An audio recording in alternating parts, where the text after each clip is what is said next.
Assalamu alaikum, Ramadan Mubarak. Welcome back to my Storytime channel. Today I'm going to tell you a story about a lady that I knew who was only comfortable when her house was completely filthy. Completely, when I tell you filthy,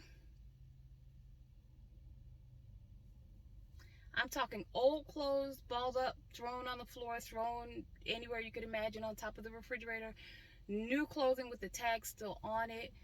Toys, furniture, bicycles, anything that you could think of that a human could own. She absolutely had to have it disheveled and thrown and torn up, and like a tornado ripped through her house, and that was the only way that she felt comfortable. She had like very strange habits. Her and her kids would only wear the same clothing, maybe the same one or two items of clothing every single day. I'm talking every single day. They wouldn't touch anything in the house. They would leave the house a complete wreck. And when I say they wouldn't touch anything in the house, she would go grocery shopping. Very seldom had to go grocery shopping because they wouldn't eat the groceries. They would only eat fast food. Only. They would order fast food, have it come to the house, or they would just go and get the fast food. But they would not touch the food that she would purchase that was in the cabinet. She would allow it to expire and then throw it away, like once it was either close to the expiration date or like past the expiration date. I'm talking months. Some things don't expire till like the next year. Like, they would not touch any of the food that she would buy. So like I said, she very seldom had to go and buy. They would buy juice because they would drink juice. So that was really the thing that they would drink out of the refrigerator. But all the rest of the food, like pantry food that you would like just keep in your cabinets and things like that, she never bought like fresh vegetables and things like that. She would buy a lot of box food. Would not touch it. They only ate fast food. Only. They had everything nice that you could think of in, never opening the boxes. She'd order so many things from Amazon. The boxes were all over the house, like unopened, would not open them. The clothing that they had, they would like dump the clothing out. New clothing, not take the tags off of them, not hang them up. They had hangers, wouldn't hang them up. They had hangers that they hadn't even opened. They were still like together. You know how hangers come packaged together. Not hanging up in the closet on the bar, just thrown near the closet. Sometimes some of them were in the closet because she had a really big house. Every single room covered in clothing except for the kitchen. The kitchen was some of the clothing was like in the kitchen, but not a whole lot. The floors completely covered with piles and piles and piles of clothing. And you know, she would tell me that she really liked me because I didn't judge her or bring it up to her. Like, she liked me for that reason, because I didn't really like make a big deal out of it. Like, I didn't know what to say to her. Like, at that point in my life, I had been through so much that I actually have an understanding that when somebody's mind doesn't work in a certain way, she's actually been through a lot of trauma as well herself. But that is the area that I think that it just poured out in. This is my personal opinion. I think it just poured out in that area.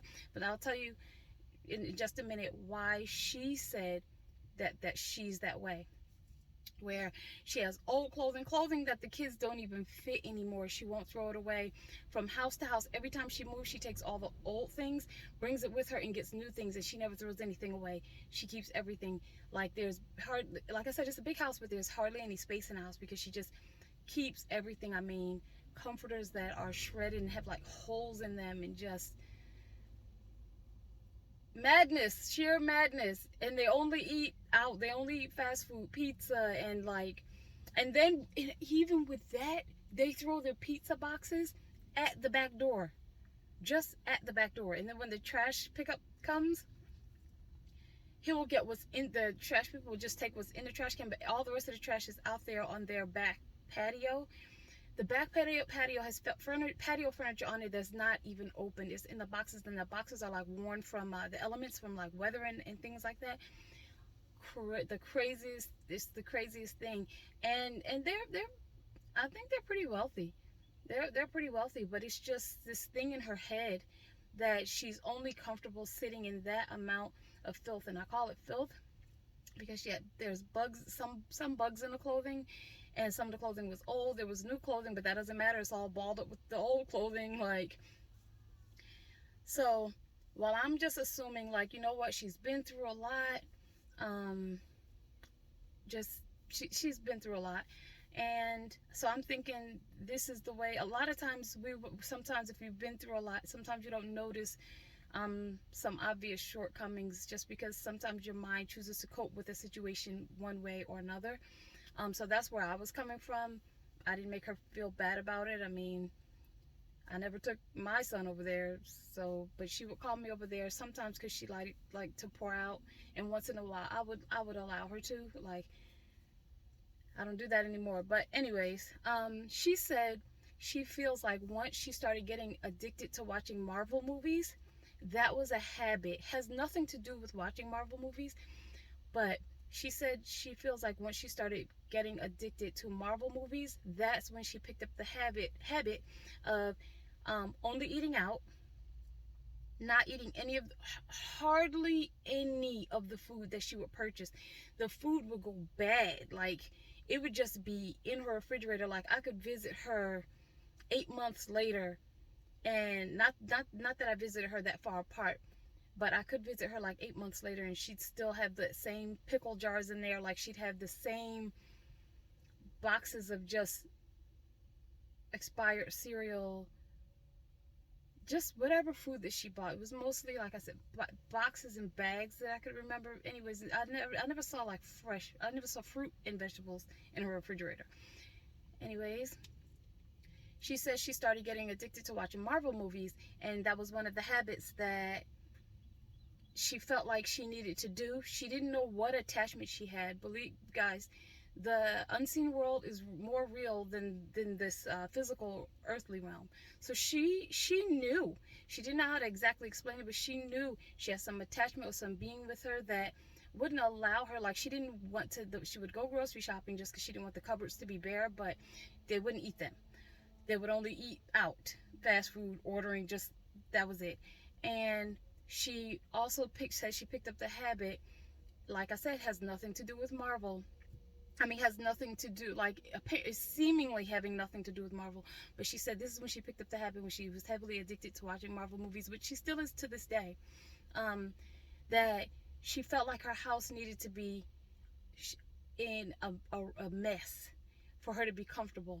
I mean, I'm talking beds that she won't even put the sheets on them because she needs to have them balled up and thrown on the floor. No pillows, no sheet. And they literally sleep without this. How are you sleeping without your sheets? Just if somebody has to, because that's their reason, because they didn't have sheets, that's one thing. But you have sheets, like, you could get your already own sheets, or you could just open up the new ones that you have. Like, a serious habit that needs to, like, and she doesn't know how to break what she's in. And she said that she can't stop watching the movies, because I asked her, do you feel like you could stop watching those Marvel movies? And she's like, no. She's just, anything Marvel, anything Fantastic Four, anything having to do with superhero movies, like, and she said that she feels like that is why that is her problem, because she's addicted to watching those movies. And I know someone's going to watch this and say that one has nothing to do with the other. In a way, it does. If you're addicted to watching like scary movies, you can pick up, somebody's not going to like this, but I don't care. You can pick up certain beings that you think, like, oh, I watched that movie, nothing's wrong with me, oh, it's fine. Because some people, they don't watch scary movies for those things. They feel like it's not necessary. They don't want to, the eyes are the windows to the soul. They don't want to be bothered with it, okay? I'm one of those people. I wouldn't even be able to sleep if I don't even care if I watched the scary movie in the day. I still wouldn't be able to sleep that night. So that's that. I don't even think of, oh, something might get attached to me. I just don't want to watch it.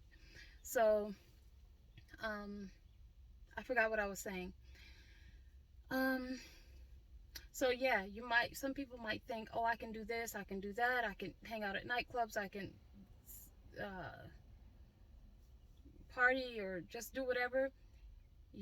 Sometimes you can bring home attachments from these unseen beings, and it gives you habits that doesn't maybe directly correlate with what that thing is, but if you will pick up a bad habit somewhere else, something else will happen. So maybe not. But yeah, so she says that she feels like that is, she has this attachment to these Marvel movies, and it makes her, in a way, like, not be clean. Like I said, they have so many clothing, but they hardly ever change their clothing. And I think they can get away with it because they're wearing like one or two pair of jeans, and it will switch it up with like a t-shirt. If they needed to put a hoodie or a jacket with that, they could. And it's kind of like switching it up like that. I'm saying one or two, maybe it's 4 items of clothing, I don't know, but they hardly change their clothes. They don't touch the bathrooms. Like, the house is completely filthy from head to toe, and she feels like that's her most comfortable, is to be in the house when it's filthy. And one time, let me wrap the story up, because yeah, I don't want to make this too long. I always say I don't want to make my videos too long. I'll just talk. So one time, I was there with her to help her sort, not even clean up, sort the new things from the old things. And once we got that done, when we went downstairs, because remember I told you guys I am big on tea. Like, anything tea, give it to me. I love it. I love you. Like, I love tea. Okay, so I'm like, okay, I will make some tea. Oh, you know what? This is what happened. I'm glad I was gonna make some tea. She didn't even have pots and pans. I don't think she didn't have like adequate pots and pans, because she didn't cook. She didn't really cook. She had maybe like one saucepan and like a serving spoon. So I couldn't even make the tea. But when I went downstairs to check, why would she allow me to do that? Like, why did she let me go down there and do that? She should have said, no, I don't have any dishes.